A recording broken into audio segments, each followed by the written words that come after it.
Hey, it's Mark with Ida History, and I'm coming to you from East Boise, and we're up on a bluff outside of the Barber area. And why am I here? Well, because this ramp behind me was part of the Oregon Trail. The Oregon Trail, when it came into Idaho, it would go through Fort Hall near Pocatello, Idaho today. And Fort Hall was a trading post on the Oregon Trail. But after 1863 especially, you got a lot of traffic this way on what was called Goodall's Cutoff, which went north of Boise. Idaho was one of the worst places, what would become Idaho was one of the worst places to be on the Oregon Trail. East of Boise, it was all lava rock and dehydration. It was dry, it was nasty, snakes, all sorts of, after 1862, hostile tribes. They didn't want you here for good reason.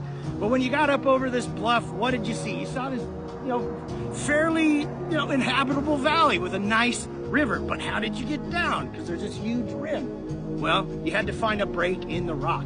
And so you'd set up camp.